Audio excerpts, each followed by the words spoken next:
questions that are being asked, I'd like to mostly address, so this is my preference, is questions that affect how you walk. Questions about living this out.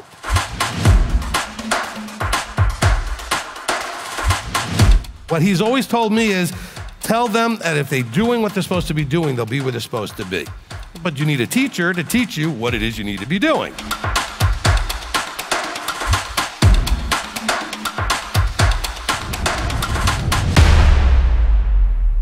From G. Ozzy from Ontario says, can I walk my dog on the Sabbath? Okay, look, and I appreciate that everybody's trying to get this right. You can do the things that need to be done for normal function. Your dog needs to be walked. Now, take the dog out only as far and as long as it needs to be out to do its thing. Don't go for a 3-mile walk because you enjoy walking your dog, okay? It's not a social event. It's not an exercise event. The dog needs to go out and you need to walk the dog. Fine, take the dog out and let the dog do its thing and then take the dog right back in, okay? So it's about what are we doing? And like if you've got, milk cows or milk goats, you've got to milk them or they have a real problem. And so you have to do the things that you have to do. That doesn't include going to a job that you don't have to have, because you don't have to have a job that works on Saturday. But we're talking about a bad thing will happen if the dog doesn't go out. An undesirable thing or two. And if you don't deal with your animals that you have a responsibility to deal with, just do the minimum that's necessary to get the job done. All right, next. From Greg Wallen, says, Rabbi, what is a good way for us to interrupt our own default process and be aware of thoughts that we should be apprehending and taken into captivity? When they come up, just pour water over your head. Ice cold. No, look, everything that you're trying to accomplish, everything, requires you to elevate your level of awareness, self-awareness, and outside awareness. Both. We ignore an awful lot that's going on around us. We also ignore an awful lot that's going on inside of us.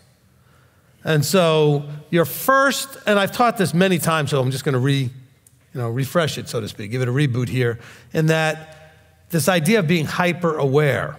We have to increase our awareness of ourselves and everybody else. Awareness doesn't mean that you have to necessarily take action, but at least you have more of an opportunity to choose to take an action if you're aware. So I want you to be much more aware of what you're thinking and what you're feeling all the time. I don't mean that you have to get involved in it. Like you might just be aware, wow, I'm feeling pretty good right now. That's good. Or maybe, you know what, I'm really angry right now. Now I'm aware of it, I can ask myself, why? Do I have a real good reason? Or am I just letting something trigger me? But I have an awareness, like an outside of the body thing, looking at yourself, saying, as an observer going, why are you so mad? Well, no. And don't give yourself all the reasons. Just say, but really, is that a reason to really be that mad? I mean, is this the appropriate reaction for what's going on right now? Same thing then with thoughts that come in your head that you don't really want. Well, if you're aware of those thoughts quickly, you can do what Scripture talks about in terms of taking them into captivity, and then you can decide what to do with the thought. The problem is the thought, very quickly, before you're even aware of it, starts having emotional connection. You feel something about the thought. The thought made you happy, made you sad, made you angry, made you this, made you that. Because before you decided how to feel about it, it happened so quickly, you didn't get that chance. And so a thought is just information. Information is neutral. So you have a thought. Maybe that thought is something that if you took action on it would not be appropriate. Okay, well then take that information and discard it. Quarantine it, lock it up, whatever needs to be done with it, before you have an emotion connect with it. And once an emotion connects with it, the likelihood of an action greatly increases. The more the emotion, the more likely the action. Okay? So the number one personal development tool you need is to increase your awareness of everything. Awareness. That doesn't mean nosiness, busybodiness, and everything, but just being aware. And then also being aware of yourself. How do I tend to respond to what I'm aware of? You may discover, all you blues, you may discover that you're getting involved in all these things that you don't need to get involved in just because you're aware of them. You may have an awareness that just, wow, something happening over there, and now you're aware that you want to go and get involved, but you could say, no, I'll just leave it alone. It doesn't really need me. Because a lot of people really have that problem because 40% of the population is blue, according to Dr. Taylor Hartman, so that, from the color code thing. And so it's probably the number one of the colors there out there. And so therefore, most people will likely struggle with this idea that just because I'm aware of something, I may think I need to then involve myself in some way. And the answer is not always. Sometimes yes, sometimes no. But if you have an awareness of you, which means that I'm aware that I just saw something or I just heard something, and I'm aware how I'm starting to feel about what I just saw or heard, I can then choose to grab a hold of that. And if I grab a hold of it, I can then make a choice as to what to do. Instead of reacting, I can choose proactively the next action, the response. I want you to respond and not react. Response is by choice. Reaction is automatic. It's triggered. It's something you've trained yourself to do, okay? As opposed to responding consciously. All right? I see something going on, and I have to decide who's involved, what's happening, is it under control? I'm a supervisor in almost every aspect of the life that I live. Wherever I'm with people, I have some usually responsibility, and I have to decide, does it need me to be involved? Or is it under control, even though it doesn't look like it's fully under control, or is somebody else better suited? Maybe I need to get somebody else to go over and deal with something. So I have to go through all of these thoughts before acting, which means I have to have an awareness, and mostly of how I'm feeling about what's happening. Information, and then how I feel about it. And the more you're aware and practice being aware, the more you can create what I call space between the information coming to your awareness and your choosing what to do with it. Usually there's zero space and we just react. And if you can create space, there's time to actually make a decision and choose instead of just automated processes of reaction. All right, that was probably worth more than you could ever worry about for taking that forward. Go back and replay this over and over. This is how your system works or doesn't work when it's not working. All right, next question. From Shelley Bell. It says, Rabbi, would the way you're teaching us to interpret Paul's letter to the Romans be the same way to interpret the other letters of Paul? Structure-wise, yes. The approach-wise, yes. You have to go through the same level of context development that I took you through in Romans. So you understand what Paul is trying to deal with. What is he actually dealing with? What is his point? Not what his point is that you've been told all your life, but what actually is his point? What is the issue at hand? And his issue in Romans, up to the point we stopped, was dealing with the fact that there's two laws raging inside of you and trying to figure out and understand how to balance those two and knowing which one is which and which one leads to life and which one leads to death and all of that. And if you don't understand that, you'll miss everything that he's saying in Romans. And so do that with every letter. Why is the letter in your Bible? What was brought to Paul? What is he dealing with? And what's the point he's trying to make? Okay, so yes. But then if you've not really done this before, it's really better to have a teacher walk you through it because you will tend to have blind spots based on all of the indoctrination you've had up to this point. Where it'll be hard to not read it the way you were always told it says instead of reading actually what it says. Very hard to do that. It's like the person who used to get in my face years ago said, older guy came to me with his Bible and had marks in the back of it. Every time he read the whole Bible, put a mark, and he had like 57 marks. He says, I've read the whole Bible 57 times. And I looked him in the eye and said, and you've read it the same way 57 times. So all you did was get really good at knowing it that one way.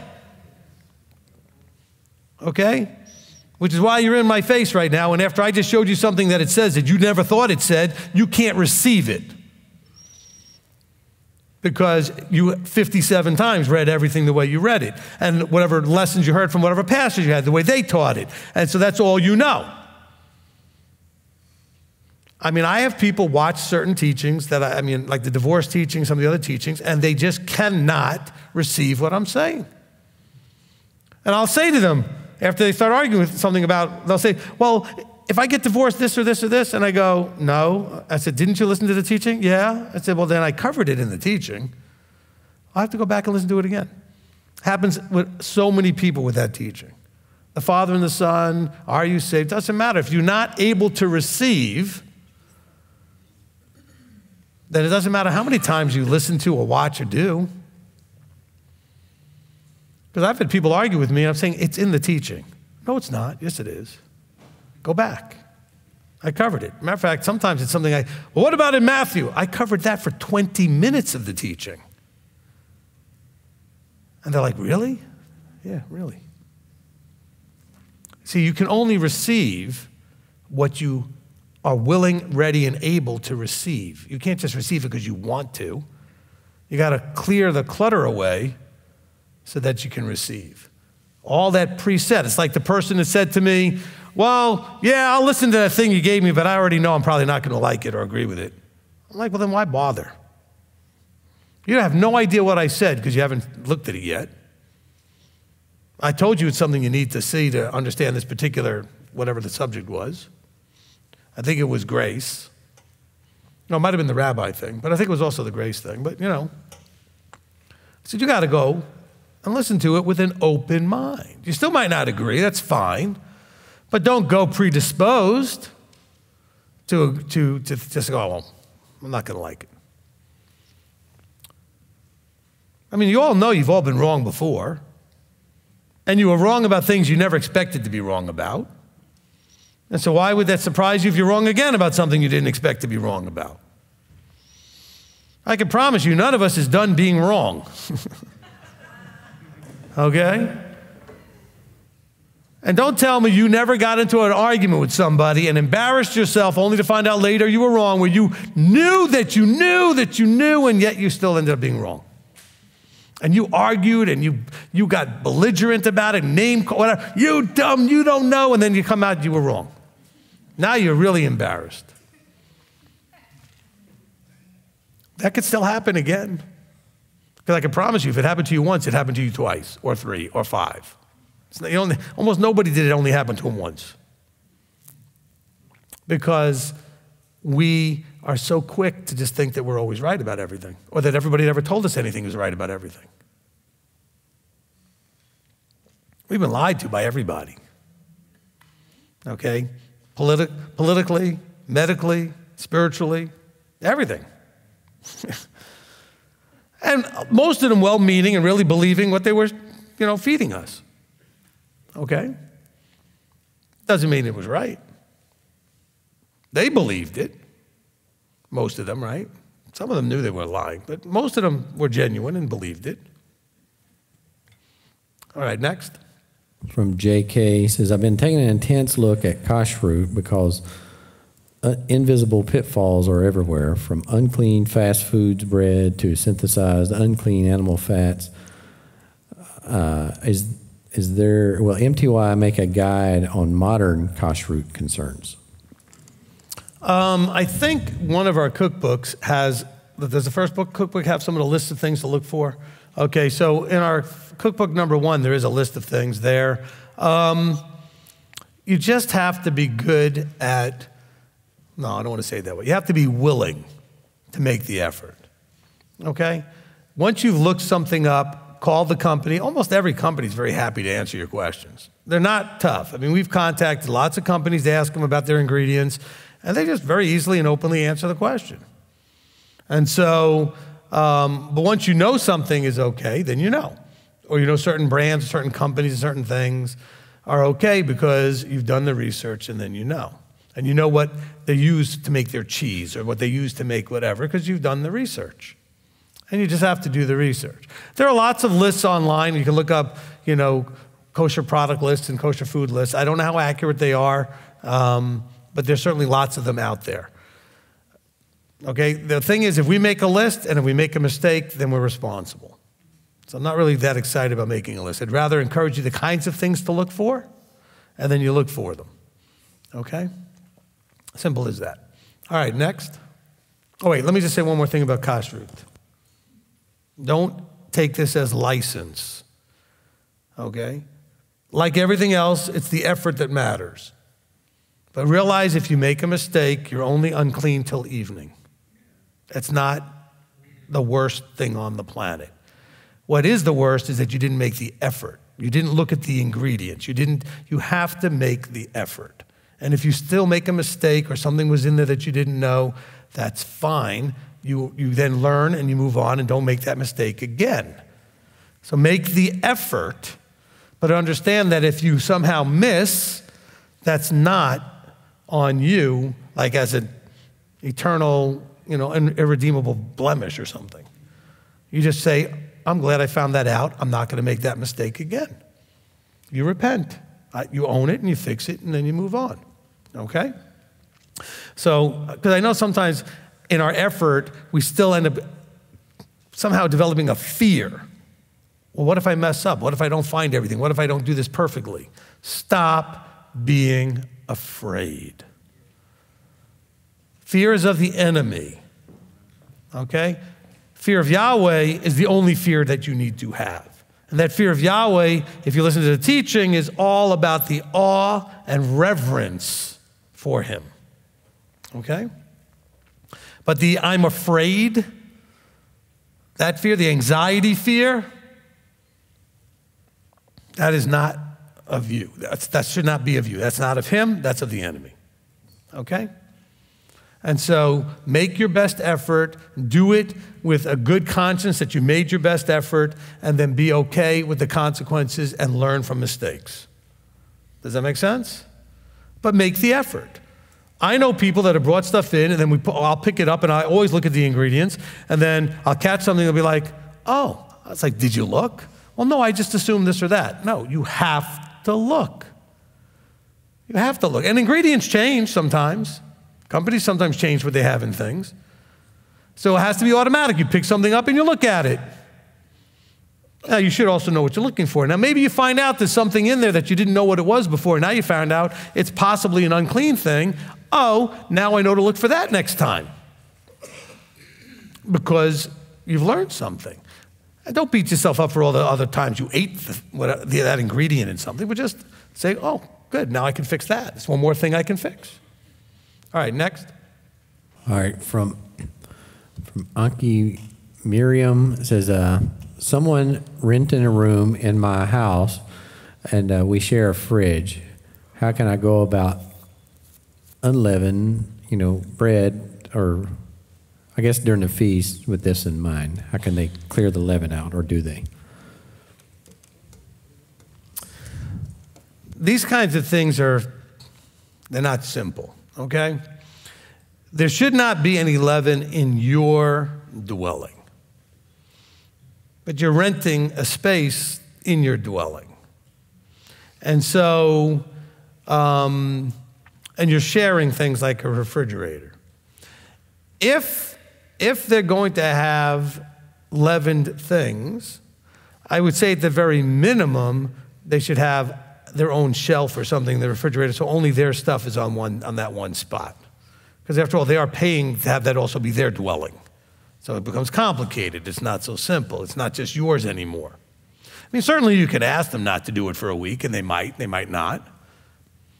I mean, there's absolutely nothing wrong with asking. I mean, they can always say yes. You could, if it's leavened things, be willing to let them store it in their room they're renting. And then that would then need some sort of refrigeration, a little small thing that they can keep some of the leaven products that are refrigerated, but then it becomes much more complicated. Because some of that stuff could be bigger and bulkier and need to be in a bigger refrigerator. So I would say do the best to separate your stuff and be clear to Yahweh that you have made sure that all the leaven you're responsible for is not in the house. Okay? All the leaven you're responsible. Look, if you're married and your spouse isn't in this walk, you may have a challenge getting all the leaven out of your house. Just make sure all the leaven you're responsible for is out of your house. Now, of course, if you're the man, I think you're responsible for everything. So if you're the man and you're the one walking this out, you need to get that stuff out. Of course, I also think if you're the man, you shouldn't allow the unclean stuff in either. Well, then my wife will divorce me. It happens. I'm not trying to be callous about it. She wanted to marry a man, or did she want to marry a mouse?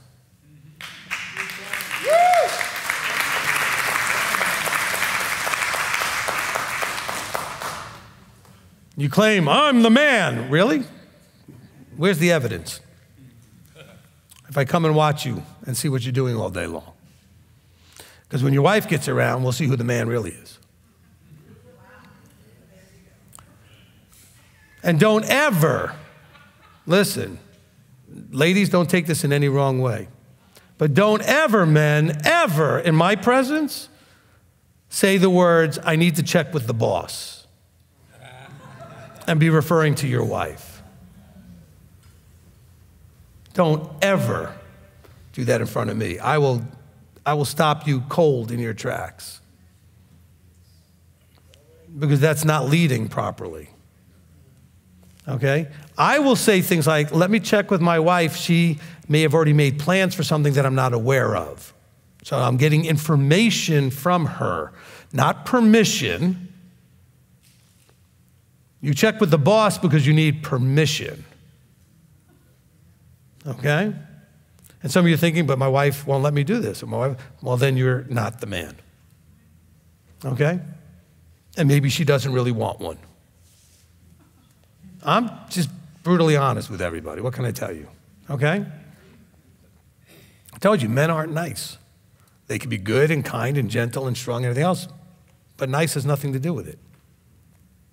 We talked about that last week. All right? So, men, if you're the one walking this out, that's your house. If you're letting anything go on in that house that shouldn't go on in that house, that's on you. Oh, but, don't give me any of that but. Okay? Nobody promised you this was going to be simple, that there wasn't a price to pay. Who built a house without counting the cost, blah, blah, blah, right? It is what it is. But you want your spouse to come over into this. Well, then lead and show them what it looks like. Show them the blessings of it. And don't be, mean-spirited about it. Just say, look, I think we need to, and I want to lead this house, and this can't be in this house. Okay? You want to go out when you go out on your own? You want to eat whatever you want? Go ahead. This is my house. No Christmas tree in my house. No pork in my house. No leaven during unleavened bread in my house. It's my house. Okay? Ladies, the other side of that, it's not your house. So if your husband's not in this walk, you can only do the best you can with what you can. It's his house. From a vertical alignment point of view. Some of the ladies say, yeah, but I paid for it. Well, you guys are already upside down and all kinds of weird. Okay, why'd you marry a man that you had to buy the house? Guys, don't get mad at me. Why'd you need your wife to buy the house? Told me you're a man. That's not a manly thing. Well, but it's her house. Why? Why is it her house? What are you doing? What have you been doing?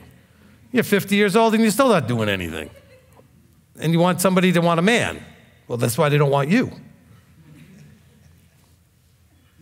Everybody's mad at me now. Okay? But you don't know my wife. I'm glad.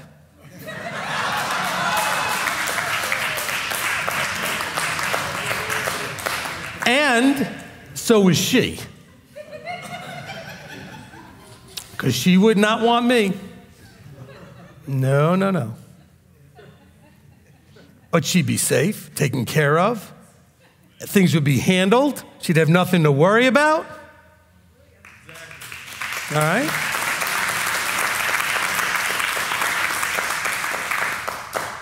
Provided for. Anyway, she has all the freedom that comes with someone that has everything handled. That's freedom. I don't worry about what she spends. I don't worry about what she goes and does because I've got that all taken care of. That's what the men do. And the ladies are all going. Now, if your man isn't all that, you need to pray and believe and encourage him to become that. Don't beat on him saying, how come you're not all those things? Rabbi said, see, he was talking about you. He's never going to be what you want if you do that. Never. Ladies, I'll give you a really, really valuable piece of information, okay? The man, if he is a man, even if he's not, but if he's a man does not want a mother, and he doesn't want a boss. As soon as you act like one of those two, you have a problem with him. Okay? And if he wants one of those, you definitely don't have a man. All right? If he wants a mother, send him back to his mother.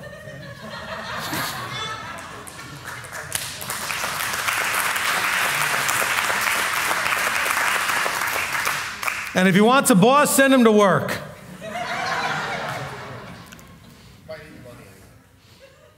But you don't step into those roles.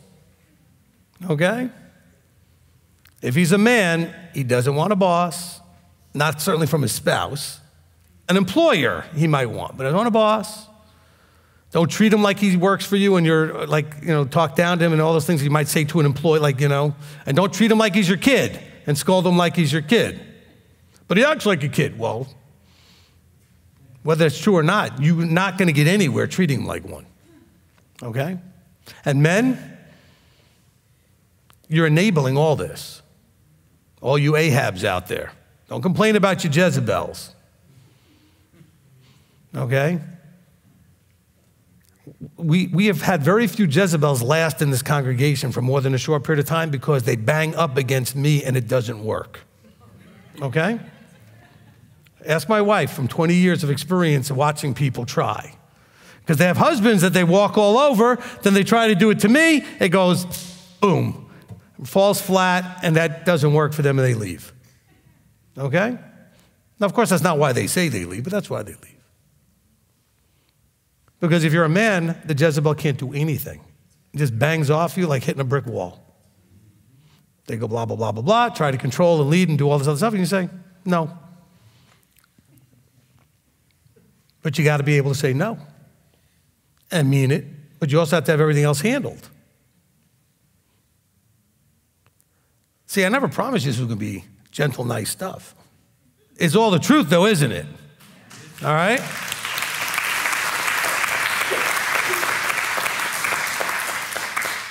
All right, for anybody that's still left in this ministry, you can ask another question.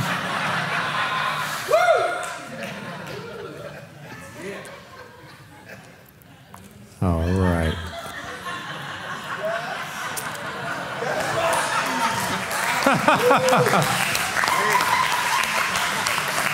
All right, wait a second, Rob. We'll let Rocky go. Go ahead, Rocky, go ahead. Since you, after all, got right up and ran right up, I figured you may have something pertinent to talk about with what I just covered. I hope I can get through this. All right. 1 Samuel chapter 16, verse 7. But the Lord said to Samuel, do not look at his appearance or at the physical status, because I have refused him. For Yahweh does not see as a man sees. For man looks at the inward parts, appearance, but Yahweh looks at the heart. Amen. Matthew chapter 12. This really bothers me if it's true. chapter 12, verse 34. Broods of vipers. How can you be evil speak good things? For out of the abundance of the heart, the mouth speaks. A good man out of the good treasures of his house brings forth good things. An evil man of the evil treasures brings forth evil things. But I say to you that for every idle word men may speak, they will give account of it in the day of judgment. For by your words you will be justified, and by your words you will be condemned. And man, that just makes me shake. I mean, when I realized this morning, I struggled today. I don't know if anybody noticed that. Words are thoughts and are therefore an invisible, invincible power which will finally objectify themselves in the form they are given. For what it's worth, tell me, is this true? It has to be true. It's true. Thank it's you. true. I just want to clarify verse 36 though, when it talks about an idle word. Okay, what is an idle word? Okay, no, it's not a word that does nothing necessarily. This has to do with the way you were thinking about what you were saying. In other words, it says that how are you able to speak what is good, being wicked, and how out of the overflow of the heart the mouth speaks, and good man brings forth good, and the wicked man brings forth wicked. And he says, I say to you, every idle word where you're not considering whether it's good or wicked. You're just saying what you're saying. You're not actually consciously aware of what you're saying. Okay? So it's not just an idle word, meaning just some useless thing. It's actually specifically talking about good or wickedness, good or evil, previously. So it's still talking about good or evil, but it's saying but you do it without consciously even thinking about it. You just say what you say. You're just spewing stuff all over the place. But what you say is still going to be judged good or evil.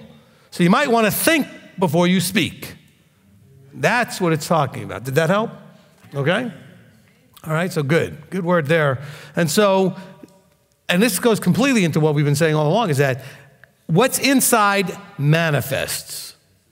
Okay?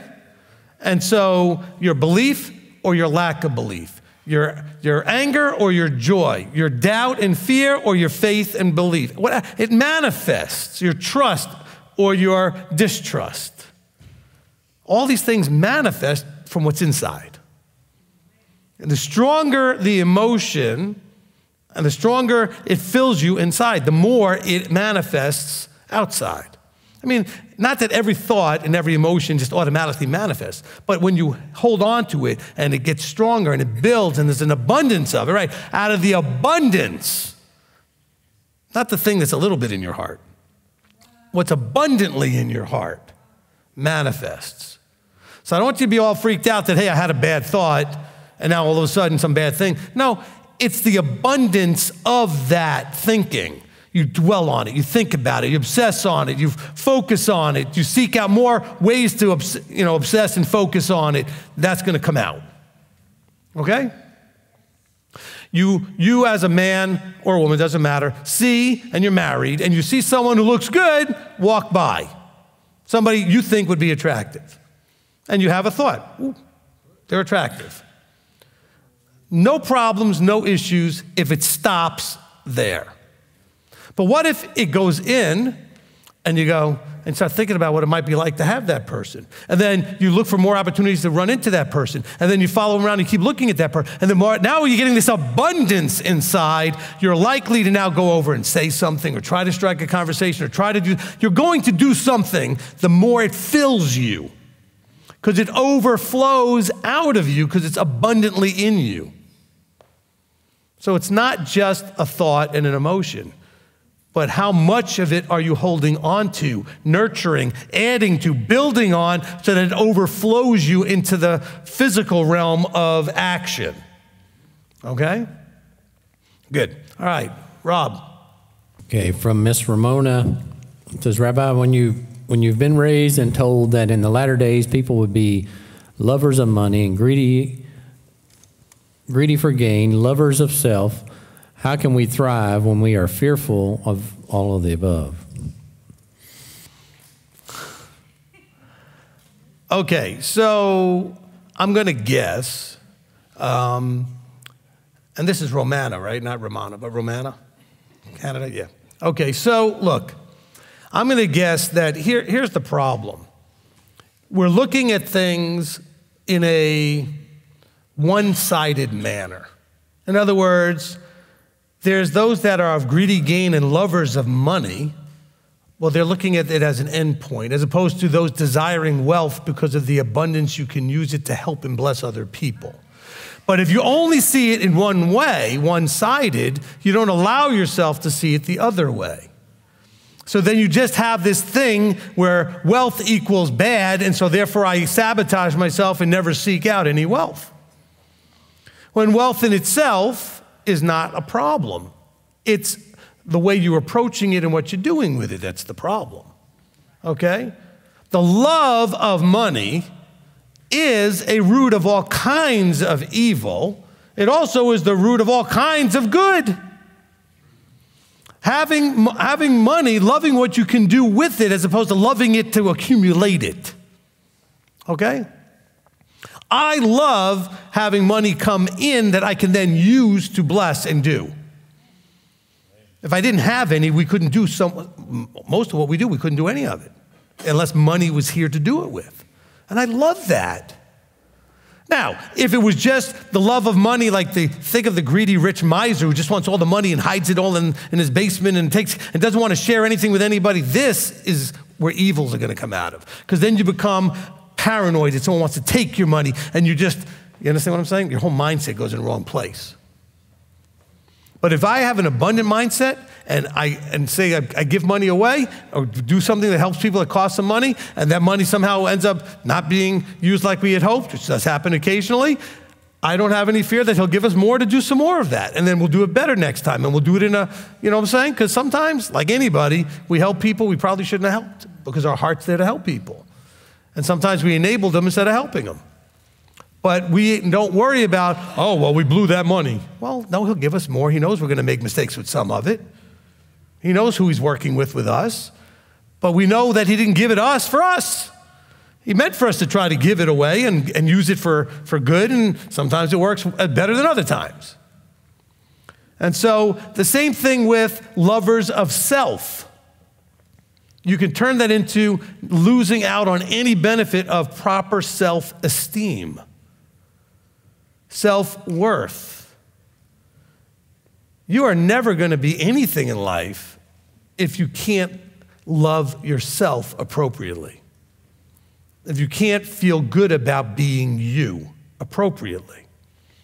Lovers of self, we're talking about totally self-possessed, self-focused people. You could be a very outgoing, generous person and love being that person. Feel good about being that person. Feel good about the person you're becoming as you become more like him. So self-esteem is absolutely something you should have, a good, healthy self-esteem, a good, healthy sense of self-worth, but a healthy one. There's unhealthy ones too, which the scripture was referring to, those that are lovers of themselves. Me, me, me, me, me, all right? And so we can be afraid of the good side because all we're seeing is hearing addressed as the bad side of those two things.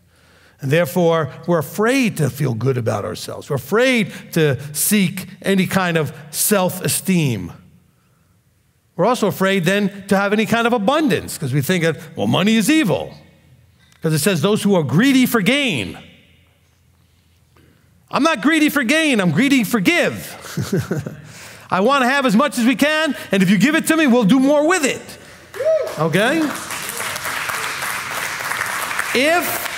If we had the funds, we would have that feast site built. We would have a yeshiva built. We'd have an academy for the younger children built. We would have congregations built around the world if we had the funds. This isn't greedy for gain. This is hard to say if we had, we could do. It's a flow, right? If it's here, I can send it there. We could do this with it. We could do that with it. That's what it's about. So I know a lot of us that have that problem because if you've been told your whole life that money is evil, you'll never end up with any of it because you'll sabotage at the very least your efforts to get there because you believe that it's evil. And now if you change your mind to recognize that the use of money could be good or evil, and you're going to choose to do it with, for good, well, then you can accumulate and attract all kinds of flow of money because you're planning to do good with it. Have you talked to Abba about your finances? Instead of saying, Abba, I want to be out of debt, I want this, I want that, I want a new car, how about saying, Abba, help me to have my finances fixed so that I can participate in the work you're doing. In the meantime, I'll also get my car paid off and get these other things done also. But if it's only for you, he's not as interested. But hey, if you help me fix my car, I can do this and this good thing with it. Or if you help me do this, I can do this other good thing with it.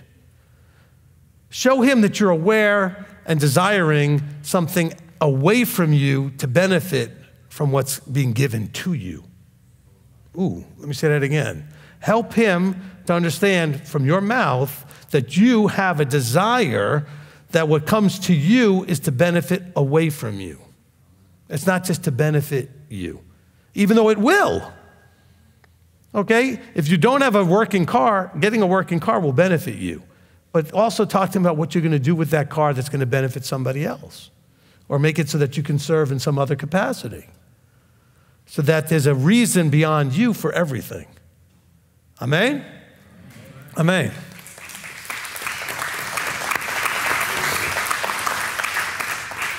Okay, Rob. All right, this one has come up a few times from Sharissa Critchlow, Zone 1, South America. It says, Shalom, Rabbi. How would I approach giving to random people? I have stopped giving as much because I have concern that I might be enabling negative behavior, but I feel guilty. And some other people are asking about like giving to people that's been displaced from stuff going over in Ukraine or given to different organizations. How would they go about doing all that? All right. So first of all, Sharissa, I did Sharissa's wedding. Good to see you, Sharissa. All right. So I understand our heart, which is good to help and to be generous. And so make sure that we still are doing things from two perspectives. One, we want to make sure that we are absolutely doing everything we're supposed to with our funds first. It's like putting the oxygen mask on first. Are you doing your tithing properly? Are you taking care of your own needs and those things? Because to help other people at the cost to you isn't necessarily helping anybody, okay?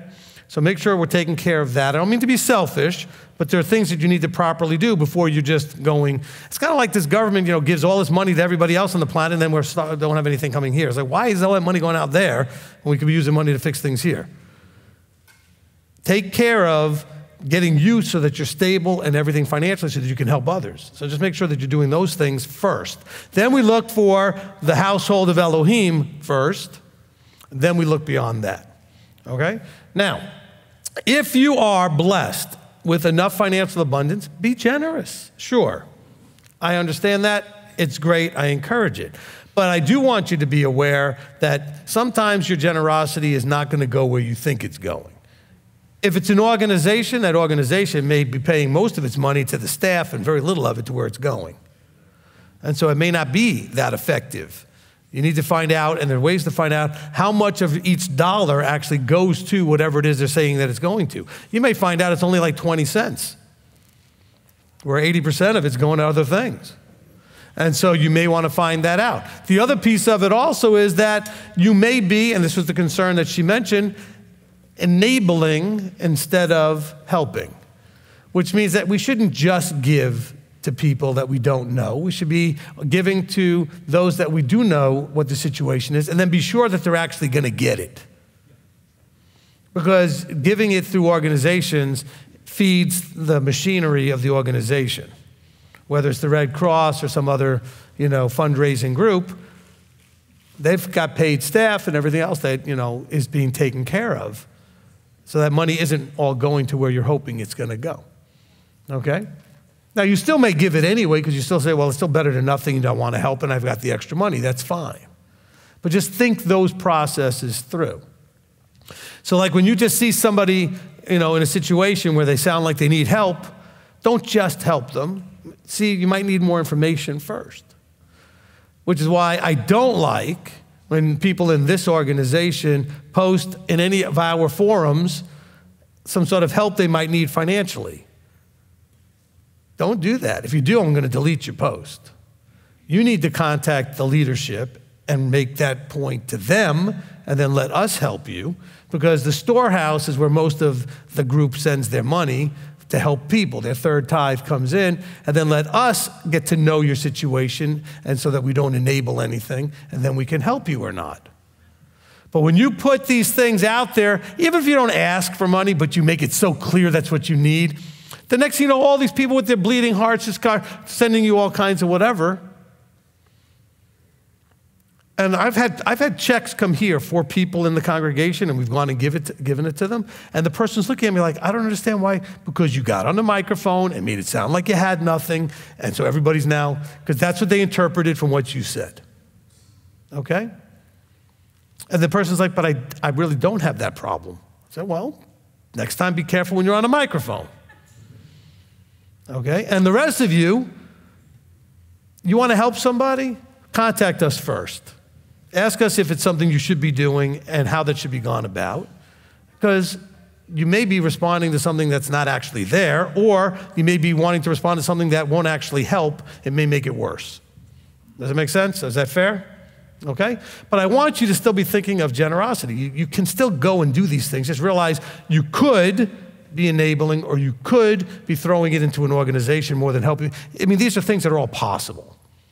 So if you choose to do it anyway, that's fine. Just understand that. Because absolutely we should have outgoing mindsets. And if you've got enough and you really actually have abundance, certainly there should be more than just your third tithe to be able to put towards helping people. Absolutely, no doubt. You know, you have excess for within the body, send us a check that says this is to help somebody with their feast. We help a lot of people with their feasts. And so you could always help pay for somebody's meals or somebody's registration and that kind of thing, certainly. Okay? All right. I think that's going to cover it. Is there anything else real short, maybe? Yeah, there's a whole bunch of people was asking about home care providers. Can one have one if they need it in their house, or if somebody's in their care, can they provide home care if they're on a Shabbat? Yeah, home care, okay. So that can go one of two ways. If you're needing home care, I mean, someone needs to be there to take care of someone who can't take care of themselves, yes, that's probably going to be, for a lot of people, a 7 days, 24-hour thing, right? It's an everyday, all the time thing, because otherwise you wouldn't be doing it on Saturday if it was like they need somebody twice a week to schedule 2 other days. So the only reason Saturday comes up is if they need it every day. If they need it every day, they need it every day. Yes, they come. Just like people work in a hospital every day, policemen work every day, all emergency services work every day. And we're glad they do. Now, if you are a healthcare provider and you are one that works on those 7 days a week, that's also something that is needed, because you have to be one of those people to do that. What I would not do necessarily, especially if you're getting paid hourly, that kind of thing, I would not be taking the money for that day. I would just take whatever the calculation that day would have been and put that in the box, so that you're not actually getting paid to work on Shabbat, okay? But you're doing that job because it's out of the abundance of your heart to care for and keeps people alive, okay? Because they need you to provide for them. And I've had a lot of nurses and other emergency service people really appreciate and like that approach, because they're doing those type of jobs out of the abundance of their heart. And if their need is to be there on Shabbat, they're not doing it, and they're expressing very clearly to Abba that it's not because I wanted to get paid. I'm doing it because I want people to be healthy and safe. And so I'll just figure out what the amount was and just donate that. Does it make sense? All right. Okay, so all of you, if you're going into emergency services, please don't go in there for the paycheck. Go there because your heart is to do that stuff, because really the people doing it do a much better job if their heart is there. Okay? All right? Don't just think, well, it pays pretty good to be an EMT. Yeah, but if you're not really wanting to be, you're not going to do that great a job. You have to be doing it because your heart is to be there in an emergency for somebody. And if that's the case, then you're not doing it for the money, then you'll be okay handling it when it's a Saturday. All right, that's going to wrap it up for the Zone 1.